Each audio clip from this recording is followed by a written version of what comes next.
Apple is being sued by Elon Musk. Katie Wood is buying a stock that just plunged 24%. And Donald Trump just reignited a trade war, this time targeting a furniture. Yeah, your couch could get more expensive. Meanwhile, Nvidia is out here testing whether Wall Street's obsession with AI is actually built on hype or reality. This isn't just noise, this is the market today, and trust me, it matters more than you think. Let's start with the numbers. The Dow Jones dropped 349 points today. That's a 0.8% decline, and it came right after hitting a record high on Friday.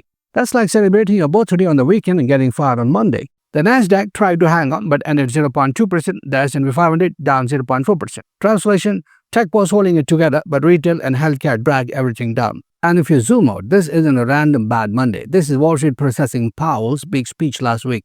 The Fed chair basically told investors, hey, rate cuts might be coming in September. That's like telling your kids you might take them to Disneyland. Now everyone's expectations are running wild and every little data point becomes life or death. Now let's talk about a heavyweight fight, Apple versus Elon Musk. So here's the tea. Musk company XAI alongside X, formerly Twitter, is suing Apple and OpenAI. They're claiming Apple teamed up with Sam Altman's crew to protect its smartphone monopoly.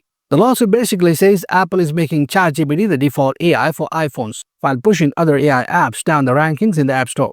If that sounds familiar, it's because Apple has been antitrust hot water before. Remember the whole Spotify versus Apple Music beef? Same energy. But here's the wild part. Apple stock went up, investors shrugged. They literally said, cool lawsuit bro, but iPhones still print money. Think about it. Elon Musk is suing Apple. Normally, that headline alone should cause chaos. But markets are telling us, Elon, we are tired. We have seen this movie before. Apple is above its 21-day line, above major averages, and has got an IBD composite rating of 82. That means for now, Wall Street believes Apple is still a fortress. Meanwhile, Cathie Wood, the queen of contrarian investing, just bought 10,150 shares of PagerDuty. PagerDuty is an incident response platform for IT teams. Basically, when a favorite app crashes, PagerDuty is the one sending engineers a 3 a.m. notification saying, get up, fix this mess. Now here's the kicker. The stock is down 24% from its highs. This year alone is down 10%. It's trading below its 200-day moving average, which in stock market language basically means it's in the danger zone. So why is Cathie buying? Because this is a playbook. She buys when others panic. The problem is it hasn't worked yet. PagerDuty fell another 2% today. Its composite rating 64 out of 99. That's like getting a D+ on your report card and saying, don't worry, I'm gifted. But look, Cathie has made calls before that seemed crazy at the time but paid off big. The question is, will PagerDuty be one of those or will it be another cautionary tale in the innovation graveyard of Wall Street? Now let's talk about something you didn't expect to see in your portfolio today, furniture. Donald Trump announced a tariff investigation into imported furniture. It's worse, this will bring the furniture business back to North Carolina, South Carolina, Michigan, and all across the union. Translation, your couch is about to get political. Orange dropped 5%, Wayfair tanked almost 5%, Williams-Sonoma slid 2%. These companies rely on Asian manufacturing and tariffs are like kryptonite to their supply chains. The irony, Ethan Allen, which makes most of its furniture in North America, actually went up 2%. But hold on, its IBD rating is just 50, not exactly a world beater. This isn't just about furniture. This is a reminder that trade wars are back on the table, and markets hate uncertainty. If tariffs return in a big way, it could reshape supply chains, raise prices, and hit consumer spending. In other words, if you were planning on a new dining table this fall, brace yourself. Alright, the stock everyone's watching this week, Nvidia. The company reports earnings on Wednesday. Analysts expect adjusted EPS $1.01, that's a 48% jump year over year, on sales of $45.9 billion, which is up 53%. That is insane growth for a company this big, but here's the bigger story. Wall Street is obsessed with AI. Nvidia is the face of that obsession.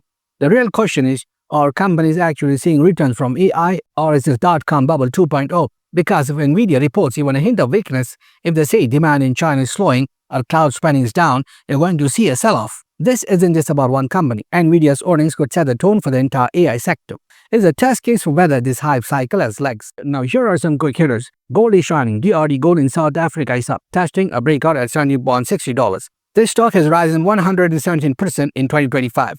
But here's a warning. Only 20% of shares are held by institutions. That's low and it makes the rally fragile.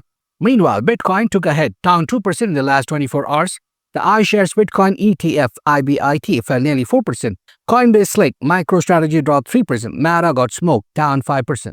The key takeaway, Bitcoin is struggling to stay above its 50-day moving average. In chart world, that's like being one bad day away from getting benched. The enthusiasm in crypto is fading fast compared to AI. So let's put this all together. Apple versus Musk is a battle over the future of AI ecosystems. Cathie Wood buying PagerDuty is a bet that tech pain is temporary. Trump's tariff talk is a reminder that politics and economics are joined at the hip.